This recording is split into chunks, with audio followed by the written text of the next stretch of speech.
ಇವತ್ತಿನ ವಿಡಿಯೋದಲ್ಲಿ ರೋಹಿತ್ ಪುಳಿಯೋಗರೆ ಪೌಡರ್ನ ಉಪಯೋಗಿಸಿ ಪುಳಿಯೋಗರೆ ಯಾವ ರೀತಿ ಮಾಡೋದು ಅಂತ ತೋರಿಸ್ಕೊಡ್ತಾ ಇದ್ದೀನಿ. ಈ ಪುಳಿಯೋಗರೆ 5 ನಿಮಿಷದಲ್ಲಿ ಪ್ರಿಪೇರ್ ಮಾಡ್ಕೋಬಹುದು. ಹಾಗೇನೆ ತುಂಬಾನೇ ರುಚಿಯಾಗಿ ಕೂಡ ಇರುತ್ತೆ. ಹಾಯ್ ಫ್ರೆಂಡ್ಸ್, ಎಲ್ಲರಿಗೂ ನಮಸ್ಕಾರ.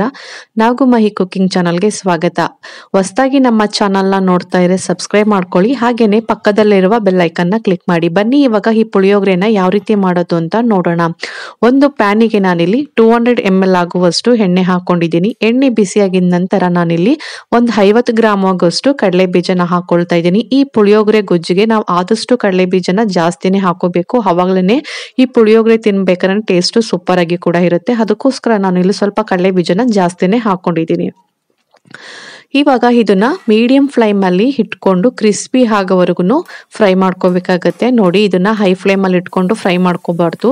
ಲೋ ಮೀಡಿಯಂ ಅಲ್ಲೇ ಇಟ್ಕೊಂಡು ಇದನ್ನ ಈ ತರ ಫ್ರೈ ಮಾಡ್ಕೋಬೇಕಾಗತ್ತೆ. ನೋಡಿ, ಇವಾಗ ಸ್ವಲ್ಪ ಕಲರು ಕೂಡ ಚೇಂಜ್ ಆಗಿದೆ. ಈ ತರ ಚೇಂಜ್ ಆದ್ರೆ ಕಡಲೆ ಬೀಜನೂ ಕೂಡ ಕ್ರಿಸ್ಪಿಯಾಗಿ ಬರುತ್ತೆ. ಇವಾಗ ಇದನ್ನ ಒಂದು ಬೌಲ್ಗೆ ಸಪ್ರೇಟ್ ಮಾಡಿ ಇಟ್ಕೊಂಡಿದ್ದೀನಿ. ಇವಾಗ ಇದನ್ನ ಪಕ್ಕಕ್ಕೆ ಇಟ್ಕೊಳ್ಳೋಣ. ನೆಕ್ಸ್ಟ್ ಇವಾಗ ನಾನಿಲ್ಲಿ 2 ಟೇಬಲ್ ಸ್ಪೂನ್ ಆಗುವಷ್ಟು ನಾನು ಕಡಲೆಬೇಳೆನ ಹಾಕೊಳ್ತಾ ಇದ್ದೀನಿ. ಮತ್ತೆ 1 ಟೇಬಲ್ ಸ್ಪೂನ್ ಆಗುವಷ್ಟು ನಾನು ಉದ್ದಿನ ಬೇಳೆನ ಹಾಕೊಳ್ತಾ ಇದ್ದೀನಿ. ಮತ್ತೆ ಒಂದು ಅರ್ಧ ಟೇಬಲ್ ಸ್ಪೂನ್ ಆಗುವಷ್ಟು ಸಾಸಿವೆ ಹಾಕೊಳ್ತಾ ಇದ್ದೀನಿ. ಇದನ್ನೆಲ್ಲ ಹಾಕೊಂಡು ಇದನ್ನು ಕೂಡ ಲೋ ಮೀಡಿಯಂ ಅಲ್ಲೇ ಇಟ್ಕೊಂಡು ಇದು ಸ್ವಲ್ಪ ಕಲರ್ ಚೇಂಜ್ ಆಗಬೇಕು. ಅಲ್ಲಿಗಂಟ ಲೋ ಮೀಡಿಯಂ ಅಲ್ಲೇ ಇಟ್ಕೊಂಡು ಈ ತರ ಫ್ರೈ ಮಾಡ್ಕೋಬೇಕಾಗುತ್ತೆ. ನೋಡಿ, ಇವಾಗ ಕಲರು ಕೂಡ ಬಂದಿದೆ. ನಮ್ಗೆ ಇಷ್ಟ ಆದ್ರೆ ಸಾಕು. ಖಾರಕ್ಕೆ ಅನುಗುಣವಾಗಿ ನಾನಿಲ್ಲಿ ಒಣಮೆಣಸಿಕಾಯಿನ ಹಾಕೊಳ್ತಾ ಇದ್ದೀನಿ. ಏನಿಲ್ಲ ಅಂದ್ರೂ ಒಂದು 7 ರಿಂದ 8 ಒಣಮೆಣಸಿಕಾಯಿನ ಈ ತರ ಮಧ್ಯಕ್ಕೆ ಕಟ್ ಮಾಡಿ ಹಾಕೊಳ್ತಾ ಇದ್ದೀನಿ.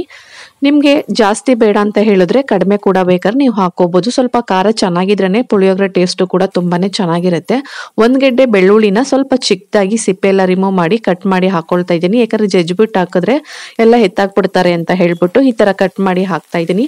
ಹಾಗೇನೆ ಸ್ವಲ್ಪ ಹಸಿ ಕರಿಬೇವಿನ ಸೊಪ್ಪನ್ನ ಹಾಕೊಂಡು ಇದನ್ನೆಲ್ಲನೂ ಸ್ವಲ್ಪ ಎಣ್ಣೆಲಿ ಫ್ರೈ ಮಾಡ್ಕೋಬೇಕಾಗುತ್ತೆ. ನೋಡಿ, ಈ ತರ ಫ್ರೈ ಮಾಡ್ಕೊಂಡಿದ ನಂತರ ನಾನು ಹುಣಸೆ ರಸನ ರೆಡಿ ಮಾಡಿ ಇಟ್ಕೊಂಡಿದ್ದೆ.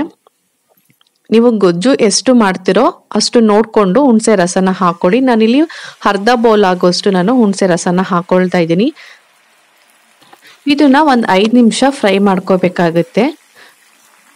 ನೆಕ್ಸ್ಟ್ ಇವಾಗ ನಾನಿಲ್ಲಿ 1 ಟೇಬಲ್ ಸ್ಪೂನ್ ಆಗುವಷ್ಟು ನಾನು ಬೆಲ್ಲನ ಹಾಕೊಳ್ತಾ ಇದ್ದೀನಿ. ಆರ್ಗ್ಯಾನಿಕ್ ಬೆಲ್ಲದ ಪುಡಿನ ಹಾಕೊಳ್ತಾ ಇದ್ದೀನಿ. ಇದನ್ನ ಹಾಕೊಂಡಿದ ನಂತರ ನಾನು ಮತ್ತೆ 1 ಟೇಬಲ್ ಸ್ಪೂನ್ ಆಗುವಷ್ಟು ಚಿಲ್ಲಿ ಪೌಡರ್ನ ಹಾಕೊಳ್ತಾ ಇದ್ದೀನಿ. ಬೇಕಂದ್ರೆ ಹಾಕೊಳ್ಳಿ ಚಿಲ್ಲಿ ಪೌಡರ್, ಇಲ್ಲಾಂದ್ರೆ ಸ್ಕಿಪ್ ಕೂಡ ಮಾಡ್ಕೋಬಹುದು. ಯಾಕಂದ್ರೆ ಒಣಮೆಣಸಿಕಾಯಿ ಎಲ್ಲ ಹಾಕಿರ್ತಿರಲ್ಲ. ಬಟ್ ಖಾರವಾಗಿದ್ರೆ ಇನ್ನೂ ಕೂಡ ಚೆನ್ನಾಗಿರುತ್ತೆ ಅಂತ ನಾನು ಚಿಲ್ಲಿ ಪೌಡರ್ನ ಆ್ಯಡ್ ಮಾಡ್ಕೊಳ್ತಾ ಇದ್ದೀನಿ. ಇದನ್ನೆಲ್ಲ ಹಾಕೊಂಡು ಲೋ ಮೀಡಿಯಂ ಅಲ್ಲೇ ಇಟ್ಕೊಂಡು ನಾವು ಹಾಕಿರೋ ಹುಣಸೆ ಹಣ್ಣು ಸ್ವಲ್ಪ ಗಟ್ಟಿಯಾಗಬೇಕು. ಅಂದ್ರೆ ಜಾಸ್ತಿ ಕೂಡ ಗಟ್ಟಿ ಆಗ್ಬಾರ್ದು. ನಾವು ಹಾಕಿರೋ ಪರ್ಸೆಂಟಲ್ಲಿ 1/2% ಆದ್ರೆ ಸಾಕು. ಇವಾಗ ರುಚಿಗೆ ತಕ್ಕಷ್ಟು ನಾನು ಉಪ್ಪನ್ನ ಹಾಕೊಂಡು ಇವಾಗ ಲೋ ಮೀಡಿಯಂ ಅಲ್ಲೇ ಇದನ್ನೆಲ್ಲ ಇಟ್ಕೊಂಡು ಚೆನ್ನಾಗಿ ಫ್ರೈ ಮಾಡ್ಕೋಬೇಕಾಗತ್ತೆ. ನೋಡಿ, ಇಷ್ಟು ಫ್ರೈ ಆದ್ರೆ ಸಾಕು ನಮ್ಗೆ. ಇವಾಗ ಇದು ಕೂಡ ಗಟ್ಟಿಯಾಗಿದೆ.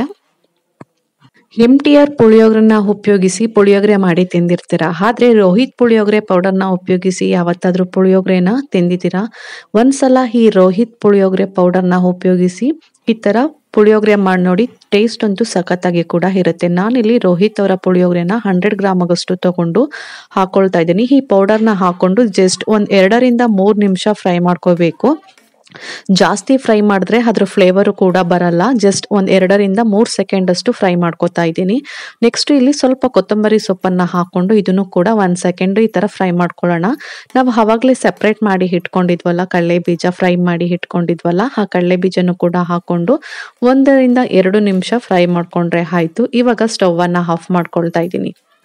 ನೋಡಿ, 5 ನಿಮಿಷದಲ್ಲಿ ರೋಹಿತ್ ಪುಳಿಯೋಗರೆ ಗೊಜ್ಜು ರೆಡಿಯಾಗಿದೆ. ಈ ಗೊಜ್ಜು ನನಗೆ ಸ್ವಲ್ಪ ಜಾಸ್ತಿನೇ ಆಯಿತು. ಅದಕ್ಕೋಸ್ಕರ ಒಂದು ಕಪ್ಗೆ ಸಪ್ರೇಟ್ ಮಾಡಿ ಇಟ್ಕೊಳ್ತಾ ಇದ್ದೀನಿ. ನಮಗೆ ಯಾವಾಗ ಬೇಕೋ ಅವಾಗ ಇನ್ಸ್ಟೆಂಟ್ ಆಗಿ ರೈಸ್ನ ಮಿಕ್ಸ್ ಮಾಡ್ಕೊಂಡ್ರೆ ತಿಂದರೆ ಆಯಿತು. ಟೇಸ್ಟ್ ಅಂತೂ ಏನೂ ಡಿಫ್ರೆಂಟ್ ಇರಲ್ಲ, ಹಾಗೆ ಇರುತ್ತೆ. ಉಳಿದಿರುವ ಗೊಜ್ಜಿಗೆ ನಾನಿಲ್ಲಿ 1 ಬೌಲ್ ರೈಸ್ನ ಫಸ್ಟೇ ಪ್ರಿಪೇರ್ ಮಾಡಿ ಇಟ್ಕೊಂಡಿದ್ದೆ. ಏನಿಲ್ಲ ಅಂದ್ರೂ 3 ಮೆಂಬರ್ಸ್ಗೆ ಆಗುವಷ್ಟು ನಾನು ರೈಸನ್ನು ಹಾಕೊಳ್ತಾ ಇದ್ದೀನಿ. ಹಾಕೊಂಡು ಚೆನ್ನಾಗಿ ಮಿಕ್ಸ್ ಮಾಡಿಕೊಂಡ್ರೆ ಆಯಿತು, ರೋಹಿತ್ ಪುಳಿಯೋಗರೆ ರೆಡಿ ಆಗುತ್ತೆ.